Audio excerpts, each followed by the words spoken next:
दो लड़कियां जो कि आपस में बात कर रही थी।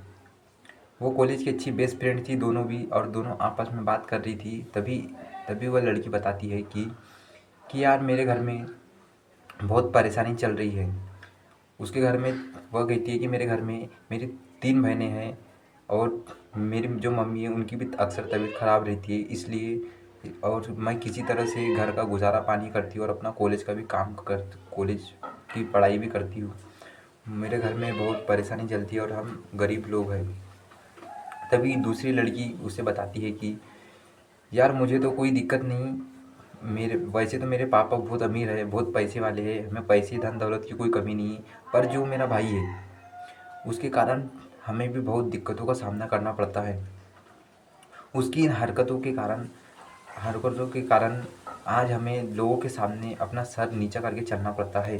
जो मेरा भाई है वह मेरे मम्मी पापा का इकलौता लड़का है, इसलिए उसे घर पर पूरी छूट दे रखी है, जिस वजह से ही वह सारे सारे उटपटांग काम करता है। लड़कियों की छेड़खानी, मारा पीटी, ऐसे उटपटांग काम करता है, जिस वजह से हमें लोगों के ताने सुनना पड़ता है। मोहल्ले में भी सर नीचा झुकाकर चलना पड़ता है।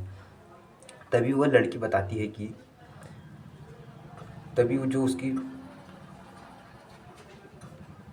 तभी उसके साथ जो लड़की होती है वह कहती है कि तुम तुम्हारे भाई की शादी क्यों नहीं करा देती। तभी वो लड़की बताती है कि मैं मेरे भाई की शादी तो करवाना चाहती हूँ, लेकिन वह शादी के नाम से चिढ़ जाता है, वह शादी करना ही नहीं चाहता। तभी उसके सामने जो लड़की होती है वो उससे कहती है कि यार, तभी वो लड़की उसे बताती है कि तुम अपने भाई से एक लड़की की दोस्ती करा दो, जिससे उसकी जान पहचान भी हो जाएंगी और धीरे धीरे उससे पसंद भी करने लगेगा, और वह इधर उधर मुंह भी नहीं मारेगा। तो वह लड़की सोच ही रही थी क्यों ना मैं मेरे भाई के लिए इसी लड़की को चुन लूँ। दोस्तों, वह जो लड़की होती है वह अपने भाई के लिए उसकी जो बेस्ट फ्रेंड होती है सहेली, उसी को बलि का बकरा बनाती है। तभी वो उससे उसका हाथ पकड़ के कहती है कि यार तुम एक दिन छुट्टी के दिन मेरे घर पर मेरे भाई से मिलने आना। तो वो लड़की मना कर रही थी, लेकिन किसी तरह से वो उसे मना लेती है, फिर वो भी हाँ कर देती है। अब दोस्तों, एक दिन वह उसके घर पर पहुंचती है। जैसे ही उसके घर पर पहुंचती है तो उसकी बहन जाती है और अपने भाई को उठाती है और कहती है कि सुनो, उठो, तुमसे कोई मिलने आया था। तभी जो उसका भाई है वह सोचता है कि मुझसे कौन मिलने आया होगा। तभी वो लड़की कहती है कि तुम्हारी बेस्ट फ्रेंड आई है तुमसे मिलने के लिए। अब जो लड़की थी, जो उसके यहाँ मेहमान आई थी, उसे वह उस लड़की के रूम रूम कमरे में ले जाती है और बिठाती है। अब लड़की वो जैसे ही वह लड़की के सामने उठता है तो वह लड़की ज़ोर से चिल्लाने लगती है। और तभी तभी जो लड़का था उसकी बहन वहाँ दौड़ती हुई आती है और कहती है कि क्या हुआ। तभी वो लड़की बताती है कि ये जो तुम्हारा भाई है, इसी के कारण हमारी ज़िंदगी बर्बाद हुई है।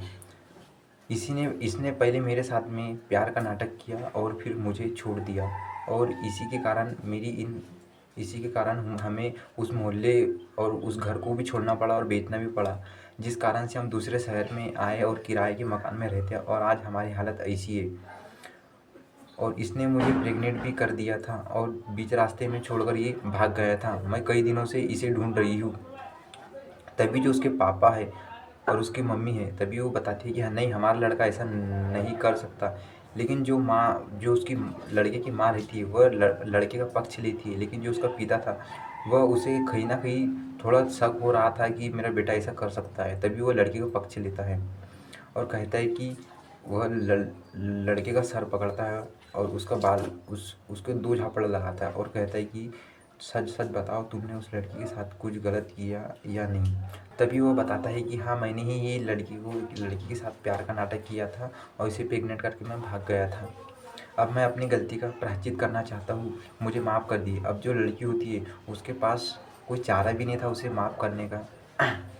तभी जो उसकी सहेली उसे समझाती है कि क्यों ना तुम मेरे भाई से शादी कर लो। तो अब जो लड़की वहाँ आई थी मेहमान, वो भी सोचती है कि अब इसके अलावा तो हमारे पास कोई चारा नहीं है। तो वह उस लड़के से शादी कर लेती है और अब दोनों खुशी खुशी साथ में अच्छी ज़िंदगी बिता रहे हैं।